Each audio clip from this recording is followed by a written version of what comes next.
جب ہم ہوتے تھے تو صبح شام حضور زور زور سے پڑھتے تھے اس طریقے سے کہ ہم بھی سنتے تھے. تو یہ دعا ہمیں بھی یاد کر لینی چاہیے. اب پڑھیے میرے ساتھ دعا. اللہم انی اسألک العفو والعافیہ فی دینی و دنیای و اہلی و مالی. اللہم استر عوراتی و آمن روعاتی.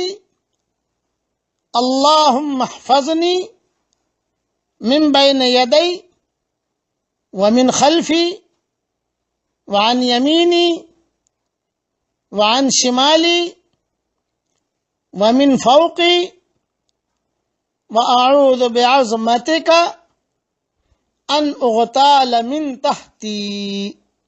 یہ حدیث ابو داؤد میں ہے اور حضور صلی اللہ علیہ وسلم روزانہ پڑھتے تھے.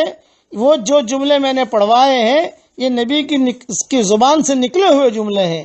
میں ترجمہ بھی آپ کو پڑھوا دیتا ہوں, ترجمہ بھی پڑھ لیجیے آپ.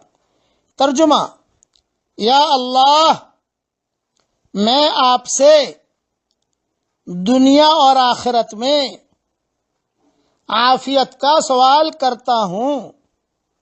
یا اللہ میں آپ سے معافی چاہتا ہوں اور اپنے دین, دنیا, اہل و عیال اور مال و منال میں عافیت اور سلامتی چاہتا ہوں.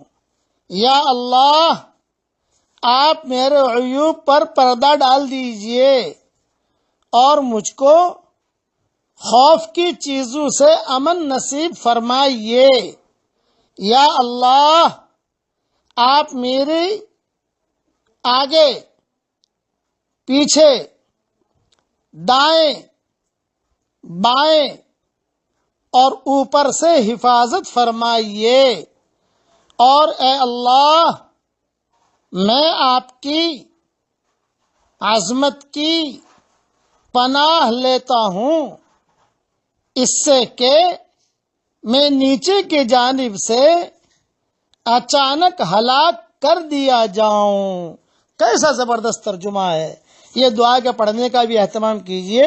یہ بھی میری کتاب مومن کا ہتھیار میں صبح شام کی دعاؤں میں لکھ دی ہے میں نے, لیکن سننے سے آدمی کو زیادہ سمجھ میں آتا ہے. اس کے لیے میں آپ کو بول کر سمجھا رہا ہوں. پورا قرآن میں نے حرم شریف میں سنا اس مرتبہ, تو اللہ تعالیٰ جگہ جگہ فرماتے ہیں کہ تمہیں ہدایت چاہیے دھیان سے سنو, تمہیں ہدایت چاہیے دھیان سے سنو, تو ہدایت چاہیے دھیان سے سنو. اس لیے یہ جو دعائیں پڑھوا رہا ہوں یا سبق دے رہا ہوں دھیان سے سنیے. اللہ تعالیٰ ہم سب کو عمل کرنے کی توفیق عطا فرمائے. آمین آمین. والسلام علیکم ورحمۃ اللہ وبرکاتہ. وآخر دعوانا ان الحمد للہ رب العالمین. اللہم صلی علی محمد وعلی آل محمد کما صلیت علی ابراہیم وعلی آل ابراہیم انک حمید مجید. اللہم لک الحمد کلہ ولک المن کلہ لک الشکر کلہ ولک الملک کلہ لک الخلق کلہ ولک الفضل کلہ وإلیک یرجع الامر کلہ وإلیک یصعد الکلم الطیب کلہ.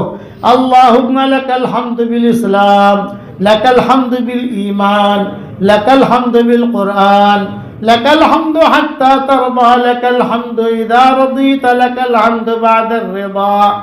اللهم آت نفوسنا تقواها وزكها أنت خير من زكاها أنت وليها ومولاها. اللهم لا تردنا خائبين بل ردنا إلى ديننا ردا جميلا.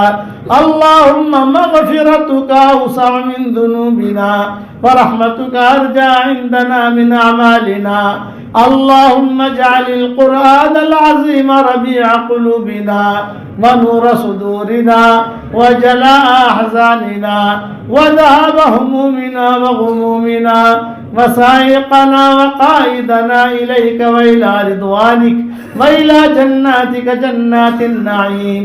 اللهم اجعلنا ممن يقرأ القرآن فيرقى ولا تجعلنا ممن يقرأ القرآن فيشقى اللهم اجعل ثارنا على من ظلمنا وانصرنا على من عادانا ولا تجعل مصيبتنا في ديننا ولا تجعل الدنيا أكبر همنا ولا مبلغ علمنا ولا إلى النار مصيرنا ولا تسلط علينا بذنوبنا من لا يخافك فينا ومن لا يرحمنا يا حنان يا منان أدخلنا الجنة من باب الريان اللهم إنك قلت في كلامك وقولك الحق ادعوني يستجب لكم فدعوناك يا ذا الجلال والإكرام اللهم إنا نعوذ بك من زوال نعمتك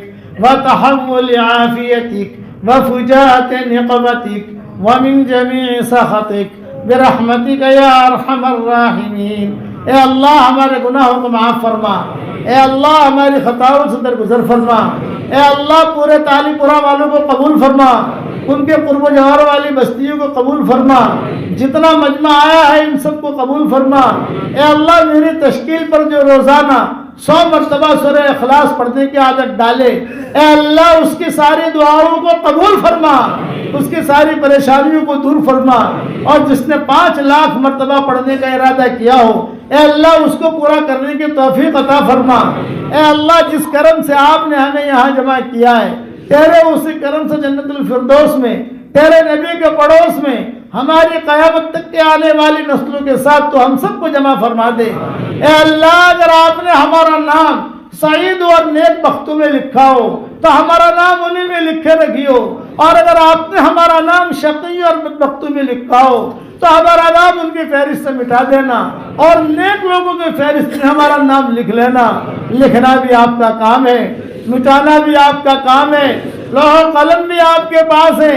اے اللہ وہ چیزیں جس کا لینے کا ہم ارادہ کرتے ہیں مگر آپ ہمیں دینا نہیں چاہتے، اے اللہ اس کی محبت ہمارے دلوں سے نکال دے، اس کا خیال نکال دے، اس گلی میں آنے جانے کو ختم فرما دے، اور وہ چیزیں جس کا لینے کا ہم ارادہ نہیں کرتے مگر آپ ہمیں دینا چاہتے ہیں اس کی محبت ہمارے دلوں میں ڈال دے، اور اس گلی میں آنا جانا عافیت سے